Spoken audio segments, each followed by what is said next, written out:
Constitution is still on the saddle. But however, there are debates that are persisting about the Constitution's legality and its reflection of representation of ethnic nationalities. It's sparking calls for reforms. But the question is, when will the reforms come, and who will be responsible for summoning these reforms? This is the Eastern Eye. I am Alex Obodo.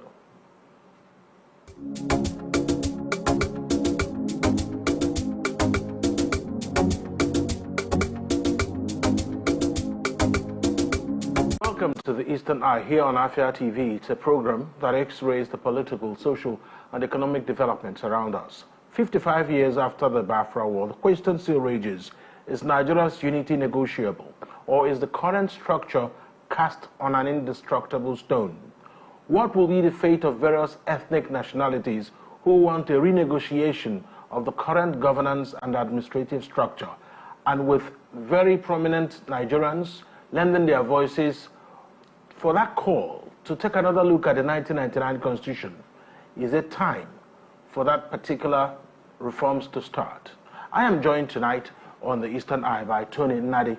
He is the Secretary General of the Lower Niger Congress, LNC, and the co-convener of the Nigerian Indigenous Nationalities Alliance for Self-Determination, NINAS. Thank you so much for joining me tonight, Tony Nnadi. Happy New Year to you. I'm not sure we've had any encounters this New Year. Hello, sir, are you there? Yes, I'm here. All right. So you're very welcome to the program. And I'd like to know from you, matter of fact, with all the people that are now raising their voices for another look at Nigeria's constitution, particularly speaking now, the 1999 Constitution, what is their main call when they say, well, we need the Constitution to be tinkered with? What are they actually asking for? Well, first is for us to understand the meaning of Constitution. Many think it is that booklet that is printed in green, white, and green. No, Constitution goes far beyond that. Constitution is the union agreement. What is it that brought the Yoruba, the Ijaw, the Igbo, the Anang, the Efik to be in one union with the Hausa, the Fulani, the Berom, and all of that? And so, at the beginning, it was the British that cobbled us together for their own purposes. And then from 1914, leading to independence, when the indigenous people began to say, "Oh no, we can govern ourselves," there were discussions that took place in Lancaster House that became the Constitution of 1960. That is, on what terms did these federating units become one political union?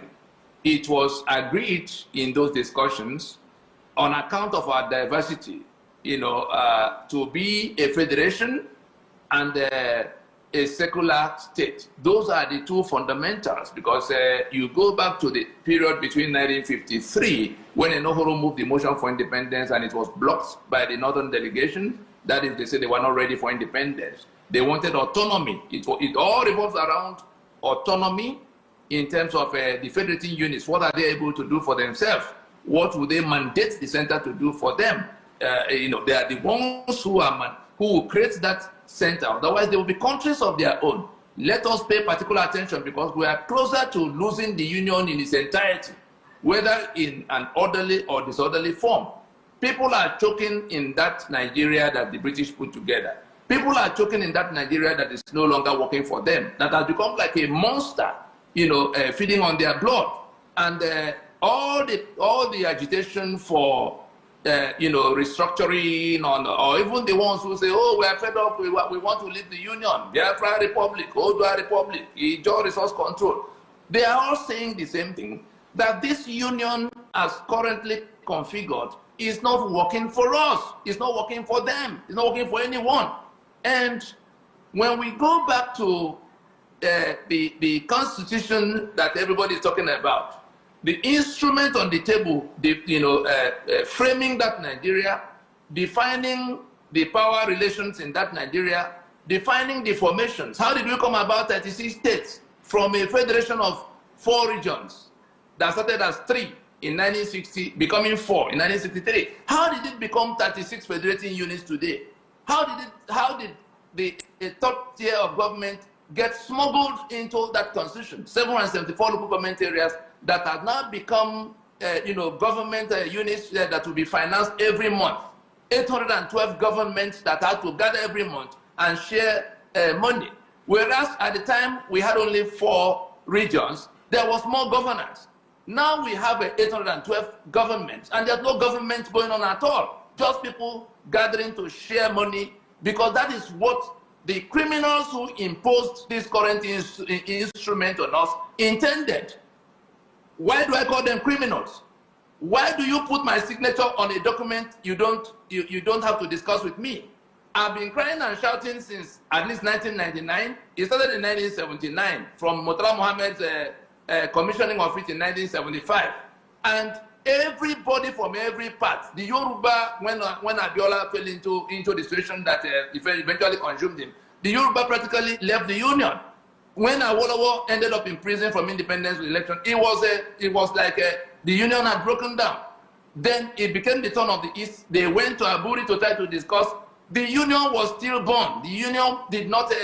The union agreement was not, structured in such a way that it could stand. The British that put it together knew what they were doing. It was an incomplete decolonization they deliberately did, leaving the Western minorities in the belly of Western region, the Eastern minorities, so-called the Jordan and the in the belly of majority Igbo East, leaving the Middle Belt, the majority of the North in the belly of the Caliphate North. So that at every point in time, there is internal fighting. So nobody is asking Britain, what are you doing?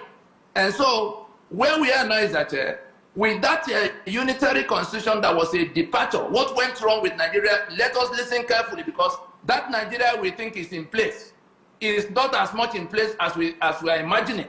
Because there are people who are talking and who are doing things 24 hours to extricate themselves. And if they now happen to be a majority, because look around the country, look at the map behind me, and you begin to ask yourself, are the Yorubas happy in this union now, despite one Bola Tinubu becoming president, or Basojo yesterday becoming president?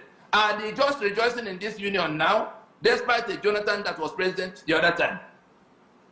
Is the Middle Belt happy in this? Are the Igbos rejoicing, despite being all over the country and trading as best as they could? But where the problem is that the question of union, that is, on what terms are we here today? The one of 1914, we understand. The one of 1960, again, we can say to an extent, we understand, because there were meetings that settled the question of federation, that is the question of the terms of union, that is, we will have to be a union of autonomous regions that are cooperating on definite terms, in which they have autonomy, they have control, they have ownership and control over their economic assets, and they have autonomy on so many governmental powers. That was the description of what they settled for. That was the basis of becoming one political union. And Sharia was removed when Ahmadu Bello insisted on Sharia for the northern region, and the Middle Belt, Joseph Tucker and co. said, no, it can't be so. We are not Muslims to now be governed by Sharia. They insisted on being separated from that northern region if Sharia will have to be imposed. And so the Williams Commission that dealt with the complaints of the minorities from across these 3 regions came to the conclusion that they have to remove what they did to solve the problem was to remove Sharia and put in place the one they call penal code, in which people who are not Muslims are not to be criminalized by the things that are ordinary, their own ordinary culture in the Sharia environment. And so we're saying that the fundamental agreement to be in one political union for these 3 otherwise independent units that could have been countries of their own from that 1960, the basis of becoming one political union was because they finally agreed after almost 9-10 years of serious discussions and debates to be a federation and a secular union. From the point we began to depart from that, those two being a federation, meaning that the units that were supposed to be forming the union were now, subjugated. They were toppled in 1966 when the constitutions that defined the union, 5 constitutions, 4 regional constitutions and 1 federal constitution that defined the union, got toppled from the coups of 1966. All right. We couldn't find settlement. It became war. After that war, instead of going to solve the problem, Murtala Mohammed now commissioned a constitution, a unitary constitution that Obasanjo helped them to process through the Constituent Assembly of 77 that became, but bottom line was that at the end of the deliberations of that Constituent Assembly, Obasanjo on the 21st of September in 1978 announced 17 amendments to the finished work of that Constituent Assembly. So what came out as 1979 Constitution had nothing to do with the peoples of Nigeria. It was an imposition. And then they carried it forward in 1999. Here we are today, 68 items of exclusive lists that remove all the powers, all the assets from everybody and loaded into the hands of that center, pointing guns at everybody else.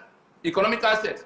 68 in those items, the powers to do my electricity, the power to do my road, the power to organize my security, the power to do my own refining. I have crude oil. I can't take from it to refine for my own use. I have gas. They are selling it to Europe today without talking to me. And they think they have a Nigeria that will become great. Those whose economic assets have been confiscated and hijacked by that illicit federal government, because we can't have a federal government without a federation. We have ceased to be a federation. Why do we have a federal government with all these humongous powers? How did we come about the 36 states that make me now, absolute minority that can't even raise my issue in the place of decision making? Look at that National Assembly. How did we come about the 7 and 4 local government areas that now have to be financed by money taken from me forcefully? Look at the tax reform that they say they are doing, just dancing around the matter. Then once in a while, the governors will gather. The governors are no longer on our side of this discussion. The governors are products of this criminality. The states that are created, that produce them, pay them money every month. That is what they are interested in. The senators from each of these places, they are no longer on the side of the Ijaw that is crying, the Ogoni that is crying, the Yoruba that is crying, the Igbo that is crying, the Beram and the Tiv that are crying. Their governors have joined the enemy that is holding them down with this unitary constitution. That's where we are, and we say, has it not come to where if we were to rephrase the theme of this interview session, in which you're saying, interrogating the non-negotiability of Nigeria, the question should really be, is it still up for debate whether after 64 years of failure, we shouldn't go back to, reworking what is not working? Everybody is not working. I totally get it, Mr. Nadi. Yes, Mr. Nadi. So sorry, I had to. You made a point, which is, of course, that before independence, series of meetings were had between the colonial masters and the ethnic nationalities. So it looks like what is missing now is that opportunity for everyone that is concerned, if you like, you call them the stakeholders of Nigeria, or the owners, like the way you put it, for them to sit together and have discussions on how things will move forward. So that's what is missing, isn't it? That's what's missing. And also bearing in mind, before you finish posing the question, also bearing in mind that the remedy that those who are choking in Nigeria are seeking is called self-determination. And it is inalienable. Their sovereignty has been hijacked. That's what they are complaining about. Their lands and their everything that make them humans have been taken away by the instrumentality of that forgery of a constitution. And so the remedy available to them is to take back their sovereignty, take back their land, since it is a forged instrument that they didn't make, that is now holding onto that land, making them, subjugating them into slave status in their ancestral homes. The remedy available to them is to take their portions and vacate the union of death that Nigeria has become under that unitary arrangement. And so it's not a matter of until we persuade them to come along. We don't really not need to have a meeting with them. If it's unfortunate they don't understand the meaning of constitution, so they think it's the business of National Assembly. That is a product of that scam. They don't understand the meaning of sovereignty, so they think our sovereignty is now with them because they sit in Abuja. And so what we are doing in NINAS is to place a plan on the table by which we can approach this issue and settle it in an orderly form. Otherwise, it will settle itself in the most disorderly form anybody can imagine. The owners of the lands that you now call Nigeria together are working their way out of the union of death, and they don't need any meeting with anybody blowing siren in Abuja, no matter how many guns they gather, because it is that constitution that gives them monopoly of the guns. It is that constitution that gave them our economic access to manage in the manner they are managing without being accountable to anybody. It is that constitution that gave them immunity that is fueling their current impunity. It is that constitution that gave them the spare key to the treasury to take out the money and impoverish the people as they deem fit, unaccountable to anybody at all. And so that's the nature of what is at stake. That we can choose now to sit down and rework it to the accommodation of all, or we all remain on our high horses, pointing guns at everybody and hoping that Nigeria will become great from such a foundation of atrocity, such a foundation, a non-existent foundation, if we were to put it as it is. And so that is what, that we don't have forever. We don't have all the time we think we have now to persuade those who are not listening at all. 25 years is much more than enough of telling those who swear to defend and uphold that instrument of death that we can no longer take it. The only thing remaining now is that the NINAS is now mobilizing those who are choking in that union. That's the victims of Unitary Nigeria to do whatever comes within our reach to do to stop the enforcers of Unitary Nigeria. Who are those enforcers? Those who swear to defend and uphold the instrument, the constitutional instrument that makes us slaves in worse than apartheid. So it's a very clean line. And the venue we have chosen for that fight is the journey to the election of 2027. Let everybody who has an ear hear now that those who are going to 2027 elections under the 1999 Constitution will be treated as the enemies of the people. NINAS will mobilize those who suffer one thing or the other under that Constitution 1999, that fraud of 1999, to confront those who are planning to drag them to another round of election that will renew the life of that Constitution. We have endured it sufficiently.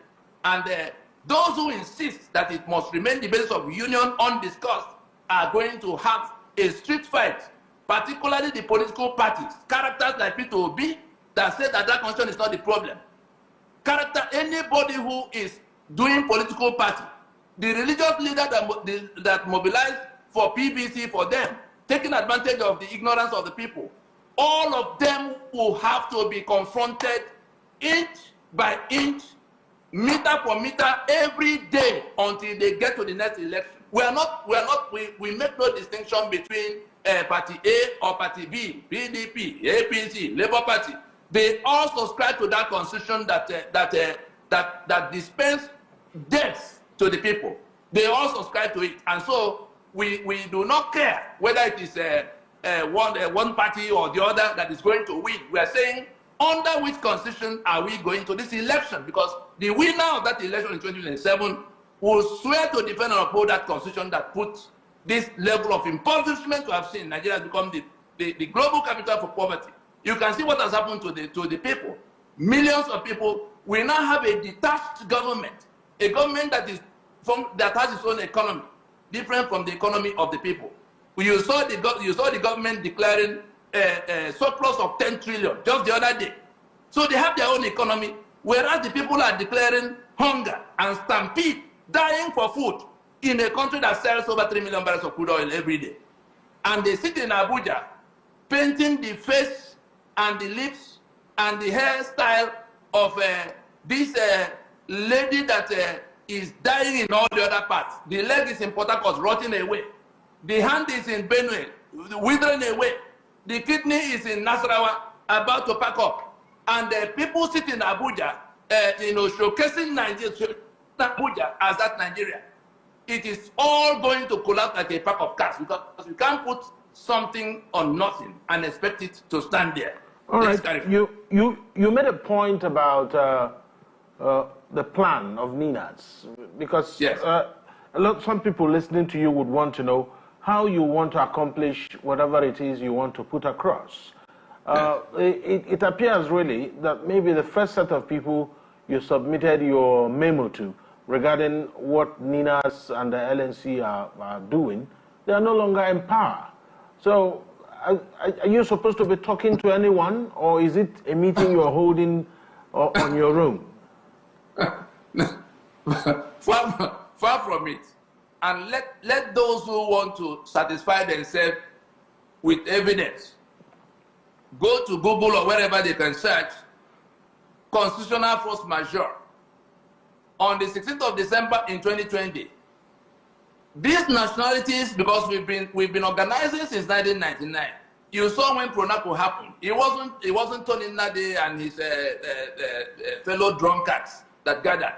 It was a meeting that lasted 2 years of the nationalities. Yoruba came as Yoruba, Ijo came as Ijo, however they nominated themselves to be able to come.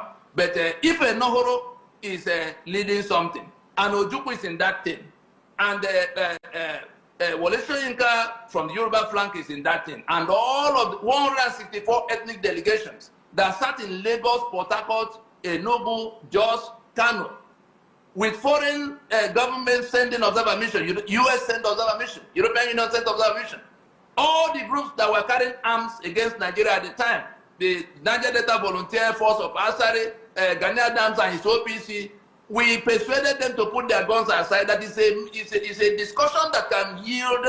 We know what the problems are. We know what we all want. We only need to put it in an orderly form to come to an agreement.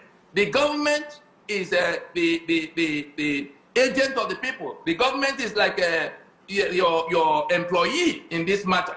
And so the owners of the sovereignties that are consolidated into the Union of Nigeria were the ones holding that meeting. And we finished from there. We went to court in 2007 to say that this constitution is a fraud, is a forgery. We didn't make it. It's choking us, and it's leading us to Golgotha, to damnation. From that time, it went to where solemn assemblies then happened of people coming out in their spaces. You saw the day the Yoruba did their own in Adamasingba Stadium in Ibadan. The governors were all there. Who else do you want to see in the process that became NINAS eventually? And NINAS then wrote out 128 statesmen signing onto one document with people from all the parts coming from this process that had lasted 20 years up to that point, in which they were saying, let us take a break from further elections and go to sit down like South Africa did to ease itself out of apartheid in 1990. Is that too much to ask? We are not asking those in government house to vacate, or we're not going to behead them. We're saying, look, whoever is in government house, remain in government house in this transitional period for the purpose of providing nominal governance. In the period we need to have this discussion. And it shouldn't take more than 6 months, 1 year to bring it to where it becomes the replacement for that imposition that is choking everybody. That's the only thing. And so talking about who it was presented to, on the date that force majeure was presented, that is this plan, this proposition for how it can be done, start to finish. Buhari was president. APC government was in place. The leader of that party is the current president. That current president, Bola Tinubu, he became governor of Lagos from our fold in Nadeko. At what point did he now become a stranger? All the time he was governor when Obasanjo was seizing council fund, we were all together in trying to say this is a federation, it cannot be so. Then he comes all the way from there to now take a faction of that party to go and join up with the caliphate that was looking for how to overrun everybody. And we got to this. There's nobody in government today that will say he has not, because this government is a continuum. We presented what it was. It is still printed as it is in Guardian newspaper of January 20th, 2021, 4 full pages, signed by 128 statesmen, including people who have been service chiefs, governors, a former vice president of the country. All of us saying, look, we have a problem. Let us acknowledge the problem for what it is, the constitution, the unitary constitutional arrangement. Let us commit to solving the problem, total decommissioning of that instrument. Let us stop the journey to election that is mandated by that constitution so that we can deal with it sooner than later. Let us now acknowledge that and accept that it is the owners of the sovereignty that will have to come to decide this matter, not the National Assembly that's a product of that constitution. And then let us put a time frame to it by making an announcement. Those are the 5 points of the 5-point proposition of NINAS. Why is it impossible for those who are swearing to defend that, who are pointing guns at us, who now see that the country is bleeding to death? The citizens are running in all kinds of directions. See them all over the world. From what are they running? That they are prepared to die in the desert, swim and die in the Mediterranean. Young people with no future. Yet billions and trillions are being shared every month. But it is that constitution that mandates the people to everything people in government are doing today. That constitution mandates, including the corruption, including the impunity, including the insecurity. If you want to solve insecurity, let those who live in that insecurity be part of organizing their security. Let us see who will come to overrun them. But you say no. I don't have electricity. I can generate electricity. You use that constitution to lock it down. I can do my road. You say no, it's federal road. They will mine. I can organize my elections and select the best amongst our people to govern us. You say INEC. And look at the kind of lunatics they process for us every day. All right, so with everything you have mentioned now, one will be looking at a situation where there's supposed to be some kind of a table, whether it is round or rectangular. People will need to sit down and have a discussion. Because you referenced the South Africa situation. They had their peace and reconciliation where Nelson Mandela, but of course, the ethnic nationalities, are they all asking for the same thing? Because you've referenced Ijaw, Birum, Yoruba, are they all asking for the same thing? Because for some of them, they think that they are getting the shorter end of the stick. Are they all asking for the same thing? Or are we sensing some kind of discordant voices here? The reality is that they may not know it as I know. I have a training. I'm a lawyer with specialty in that area of law called jurisprudence. So I'm able to articulate it for what it is. For the 12 states that you see the map behind me, for those 12 contiguous states that imposed Sharia simultaneously in year 2000, they were seceding from your secular union. They are no longer. They were living their whatever life they were living before the British came in 1914 with your Nigeria.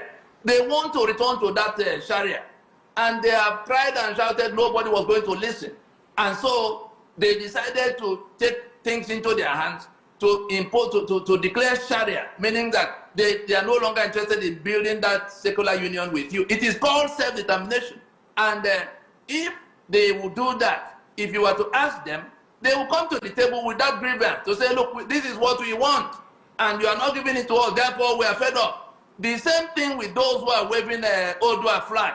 You saw them in Downing Street the other day. You saw them in Ibadan trying to beat up the governor in one corner. And so they are all rejecting the Nigeria that has become their owner, Nigeria that become a monster that is choking them. The same thing with those waving Biafra flag.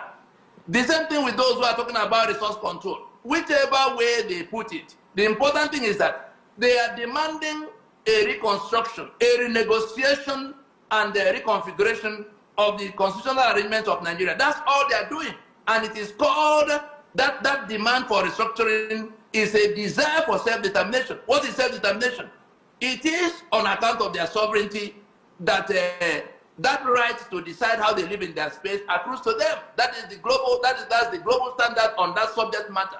The Germans are in Germany, governing Germany. The French are in France, governing France. The Scottish want to govern their Scotland away from UK.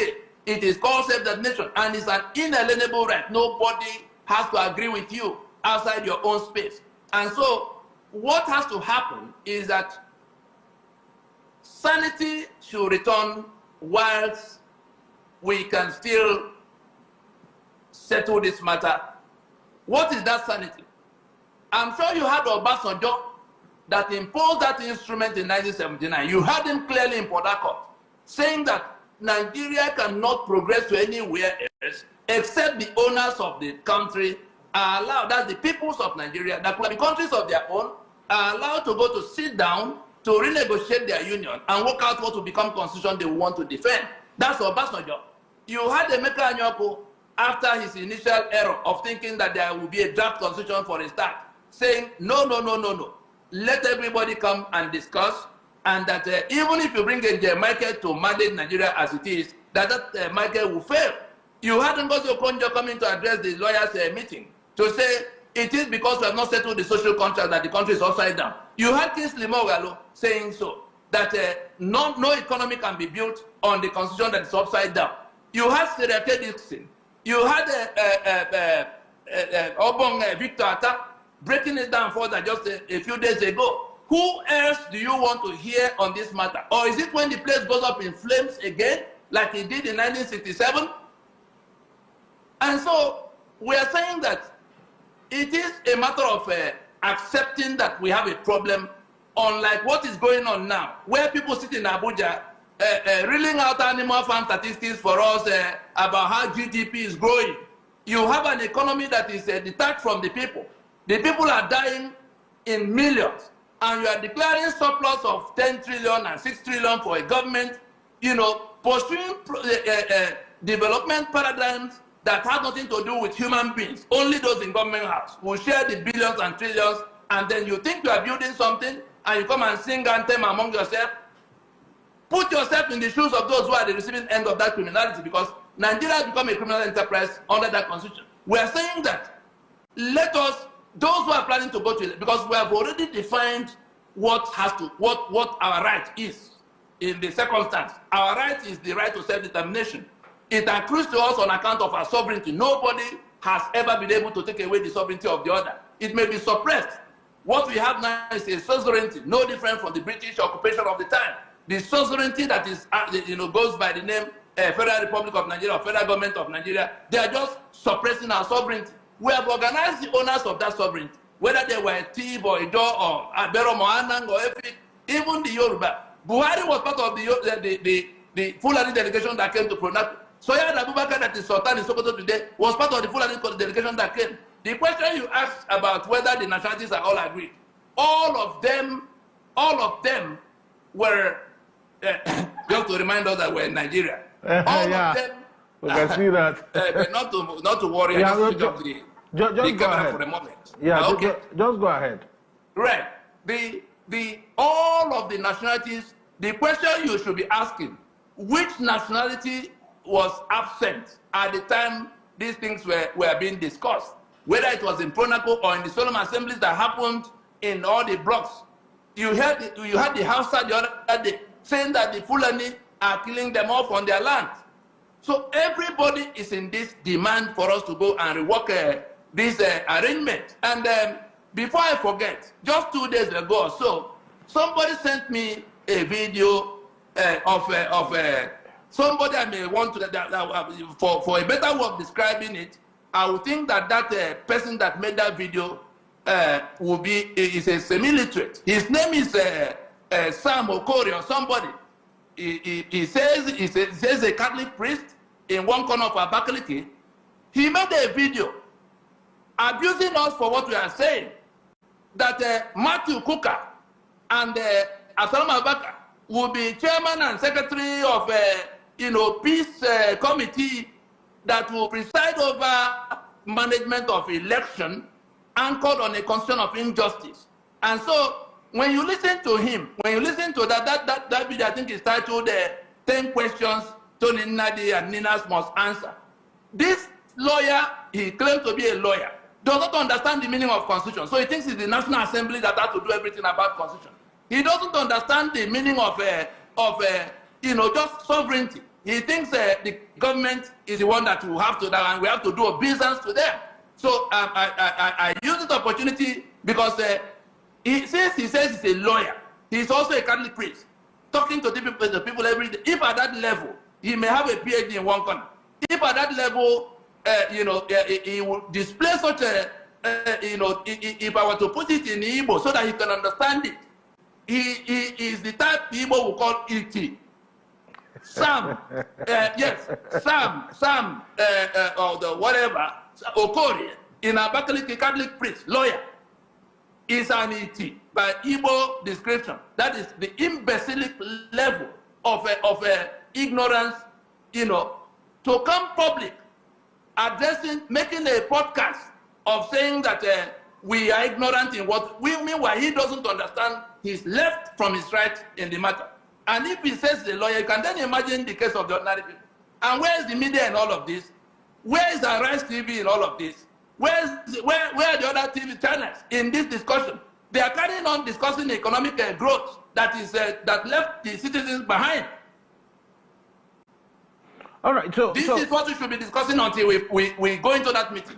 And and time is running out. Those who are planning to go to election, they are going to be challenged every step of the way. Yes, Mr. Now and the time they will gather, because they want to show the constitution under which they will provide that good leadership when they get there. Mr. Nadi, I'm very interested in how that meeting will happen, because it needs to happen. Even the Bible talked about how can two live together except they agree. There has to be some kind of... It takes only one announcement. It takes one announcement, and all the paperwork has been done. It takes one announcement. Those who sit in Abuja. Who will make the announcement? Those who sit in Abuja, the one who is president, the ones who gather with him as governor and governor's forum, all of them who pretend they are not hearing what the people are saying from across the length and breadth of Nigeria, sitting in Abuja.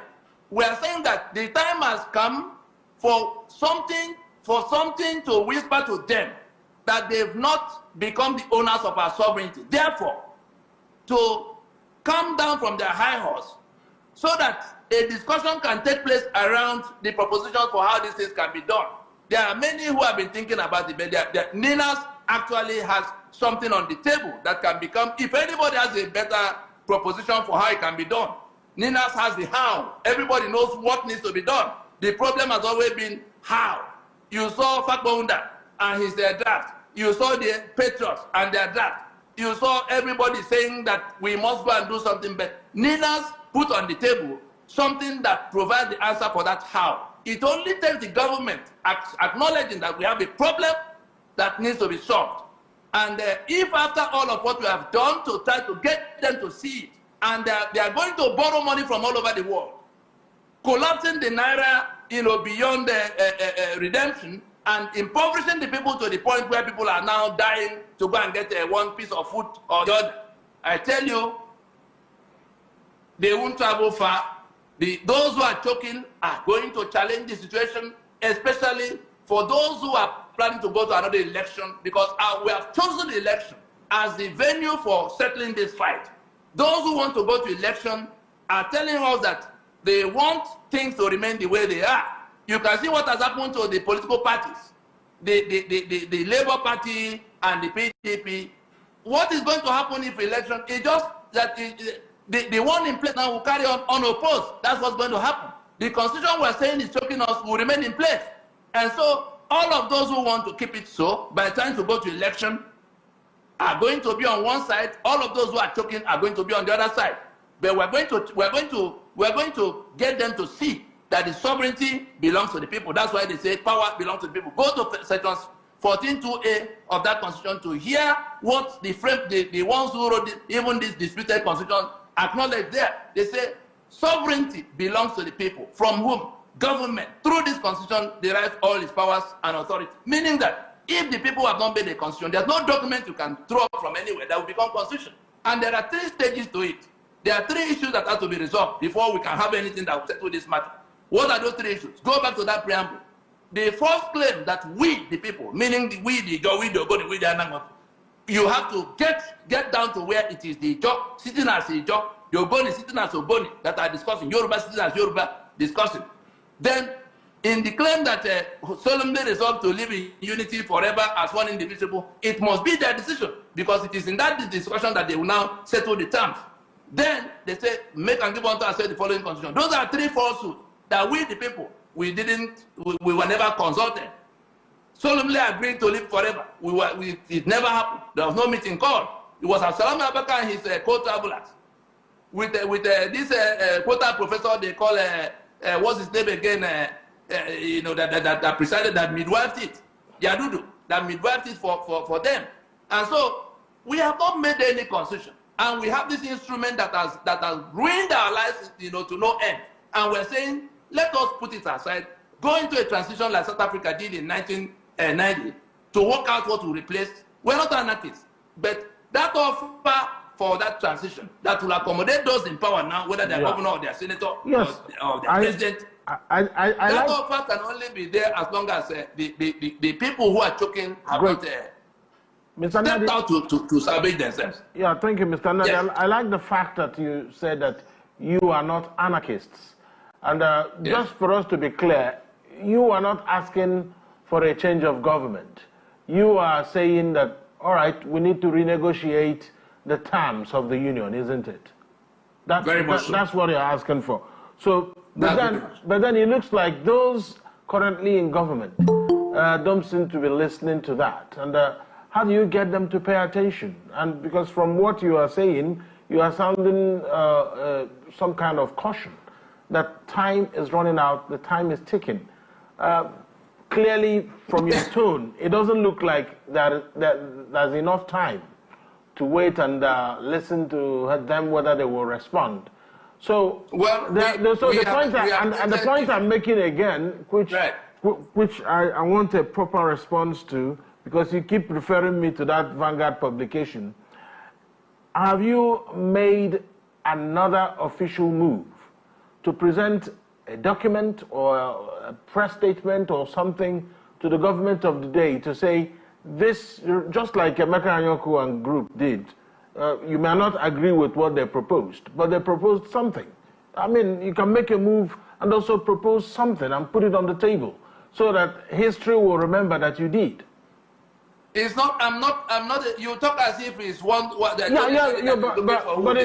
but when I say you, I mean LNC and NINAS. So hold on. There's an organized, there's a body of people representing the peoples of Nigeria.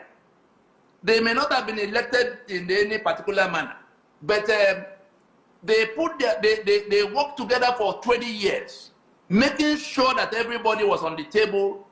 The government was invited. Obasanjo actually went on national TV at the time. He was president at the time, and he said that what we were doing will amount to treason. We had to defy him at the time. In fact, more people began to return. Soyinka was already retired and living in California at the time. He came back and said, oh, if it is treason, then let all of us go to prison. You are going to lock up Ojukwu, you are going to lock up Nohru, you are going to lock up Ibn Buhari, that was he was opposition leader at the time. You are going to lock up Bankole Oki, you are going to lock up Bishop Bonigi and all of that. So we were going to lock up the leaders of all the agitation groups that were armed, but which were ready to listen to us in that period that the government had lost control of all of them. And so we had this thing. It's not a newspaper, it's not a publication we're talking about. It is the fact that there is something that was written down and presented to the government of the day. It is that same party, those same people that were doing that governance. The only person that has moved from among them is Buhari himself. Unless they are saying that the government died and this is another one that has nothing to do with that other one. Government is a continuum. We will not waste any energy to come to represent it to them. If they are waiting for that, they will not get that. The document is there. We've referred to where it is in print. They have to go to look at it themselves. And there are people in that government who were very much a part of how it got to where we presented it the other time. So it is still sitting there with government. We took it to the UN Security Council and the Trusteeship Council because the world will soon hear that the owners of Nigeria are dismantling their stupid union. That is what the world will hear.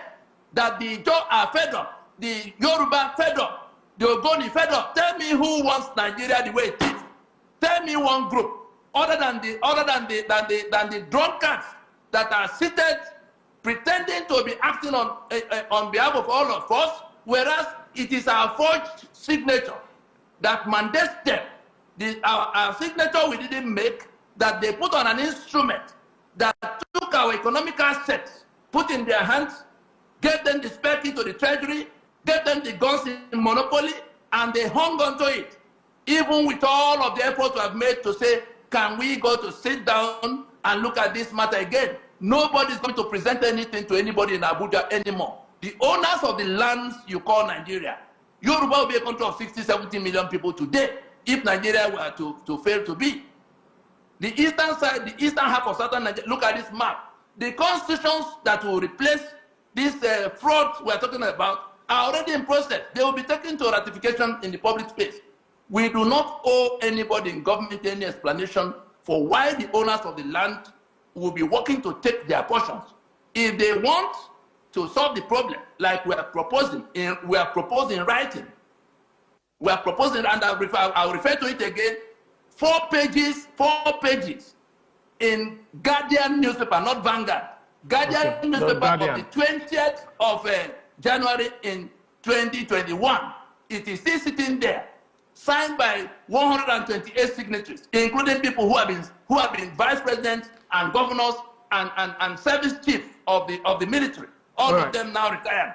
So if it's not enough that we put something as precise as that on the table before the government that is still continuing, was it not the president that told us he's carrying on from where his immediate predecessor stopped? They were all the same party. They've all been involved in the processes across the last 25 years. So nobody is coming to Abuja to come and represent it to them. The remedy for what we seek to extricate ourselves from is called self-determination. It does not require the approval. Well, unfortunately, the mediocrity will catch up with them on this occasion. Unfortunately, we are out of time, and I have to thank you so much. Tony Nadi, Secretary General, Lower Niger Congress, LNC, and co-convener of the Nigerian Indigenous Nationalities Alliance for Self-Determination, NINAS. Thank you always for your very spirited contributions on the Eastern Eye. Thank you. Thank you. All right, and that's the Eastern Eye for tonight. We'll be here same time tomorrow. Up next is Nka with Jumai Bulama Shebu. My name is Alex Obodo. Good night.